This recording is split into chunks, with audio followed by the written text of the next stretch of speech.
Assalamualaikum warahmatullahi wabarakatuh. Perkenalkan, nama saya Demi Nur Aisyah dari Prodi PGMI Vokal 2B. Baik, di sini saya akan menyampaikan sedikit materi. Materi yang pertama yaitu tentang sastra. Karya sastra adalah suatu hasil karya manusia, baik lisan maupun non-lisan, atau tulisan yang menggunakan bahasa sebagai media pengantar dan memiliki nilai estetik atau keindahan bahasa yang dominan. Contoh karya sastra adalah puisi, cerpen, novel, dan drama. Jenis-jenis sastra yang pertama yaitu prosa. Prosa merupakan bentuk seni sastra yang diuraikan dengan menggunakan bahasa dan cenderung tidak terikat oleh irama, diksi, rima, keterpaduan bunyi atau kaidah serta pedoman atau kesastraan lainnya. Jenis tulisan prosa biasanya digunakan untuk mendeskripsikan suatu fakta atau ide. Karya prosa bisa digunakan untuk surat kabar, majalah, novel, surat, atau serta berbagai jenis media lainnya. Prosa berbagi ke dalam 4 jenis, yaitu prosa negatif, prosa deskriptif, eksposisi, dan argumentatif. Bentuk dari prosa sendiri memiliki 2 macam, yaitu roman dan novel.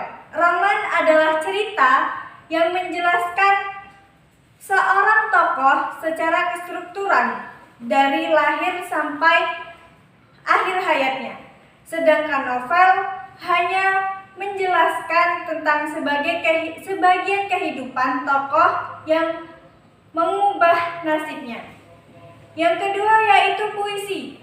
Puisi adalah sebuah karya sastra yang diuraikan menggunakan diksi atau kata-kata pilihan.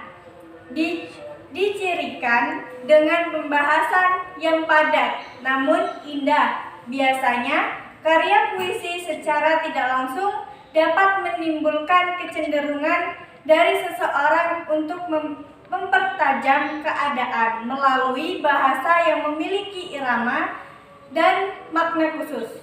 Contoh dari puisi yaitu seperti sajak, pantun, dan balada.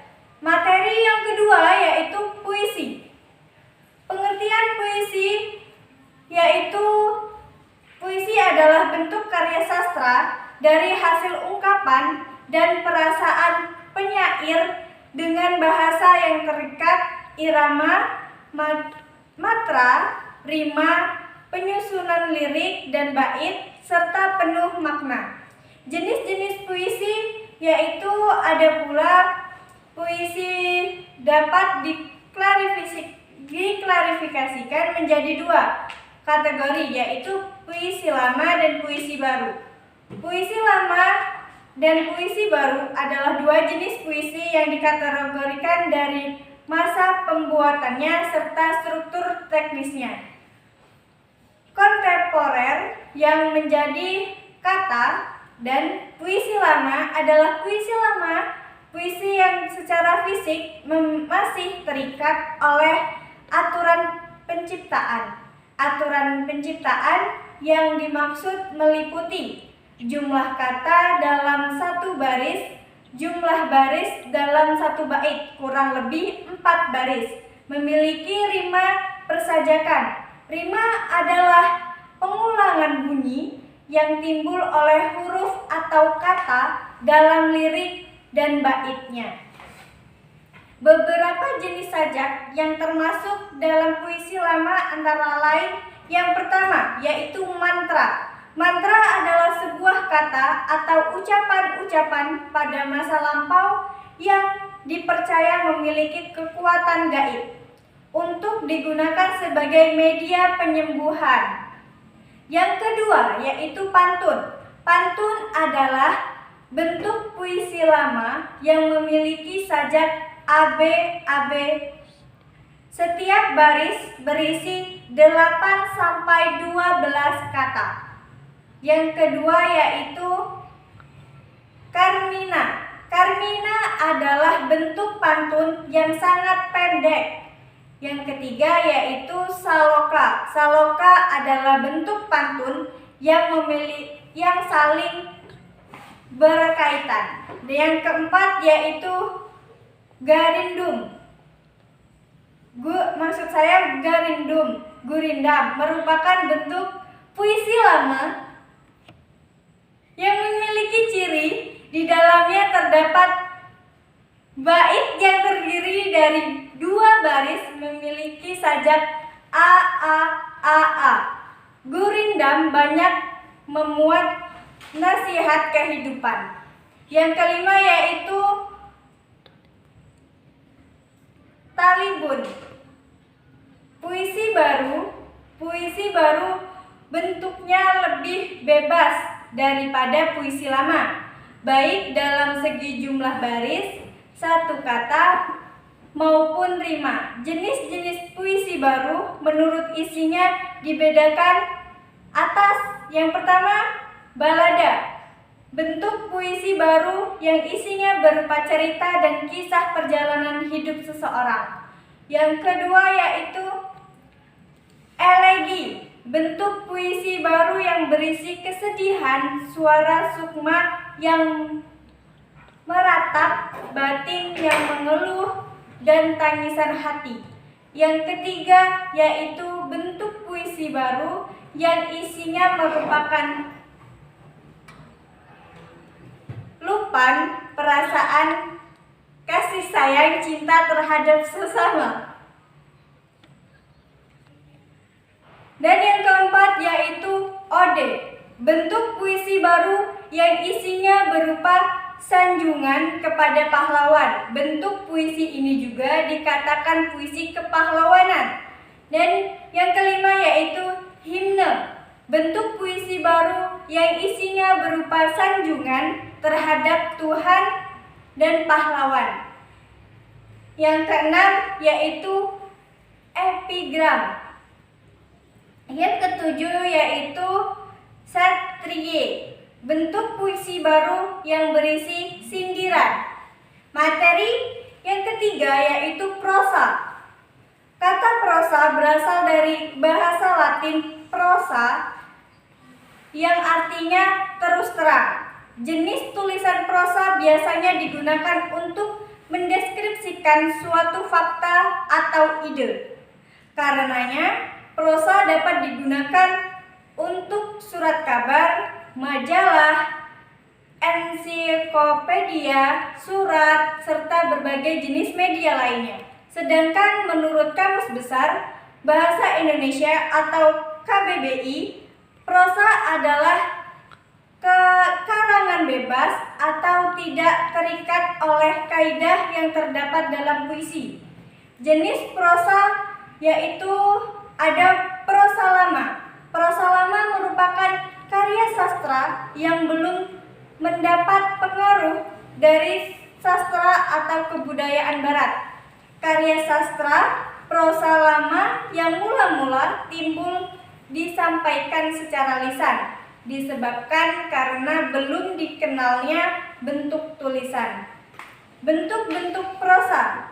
Bentuk-bentuk prosa lama diantaranya sebagai berikut. Yang pertama yaitu hikayat. Hikayat berasal dari India dan Arab, berisikan cerita kehidupan para dewi, peri, pangeran, putri kerajaan, serta raja-raja yang memiliki kekuatan gaib, kesaktian dan kekuatan luar biasa yang dimiliki seseorang. Yang diceritakan dalam hikayat kadang tidak masuk akal, namun dalam hikayat banyak mengambil tokoh-tokoh dalam sejarah. Contohnya hikayat Hang Tuah, Kabayan, Si Pitung, hikayat Si Makin, hikayat Indra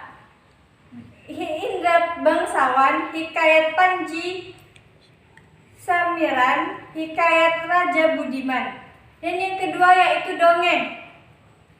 Dongeng adalah cerita rekaan yang sama dengan novel atau cerpen. Dongeng adalah cerita yang dikisahkan tentang hal-hal yang tidak masuk akal atau tidak mungkin terjadi.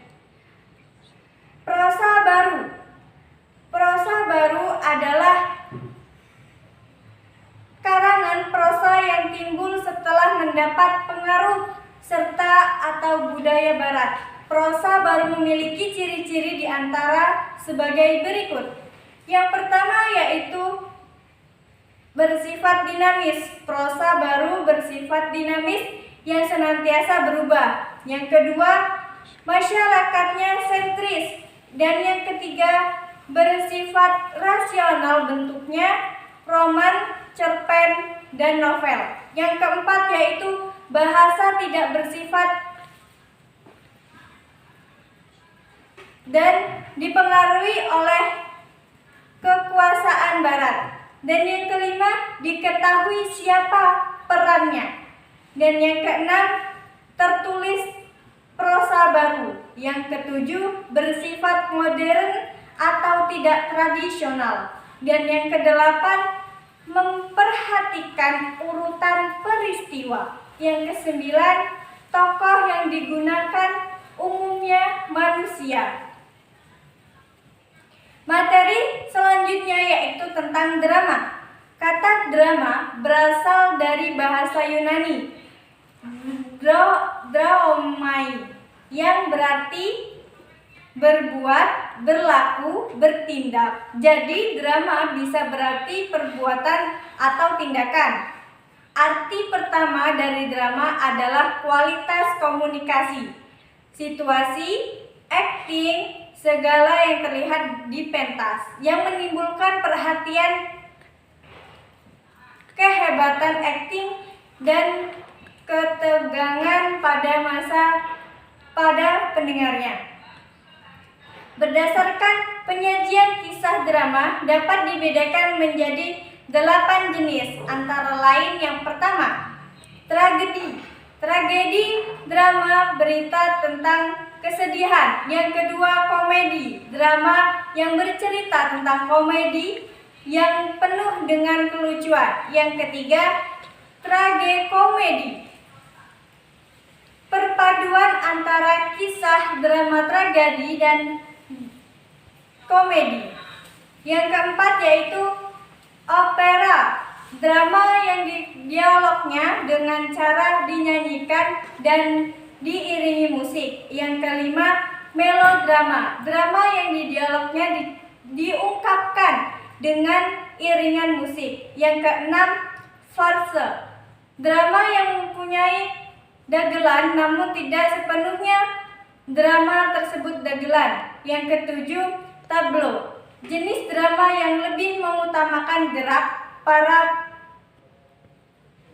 para pemainnya, tidak mengucapkan suatu dialog, namun dengan melakukan berbagai gerakan.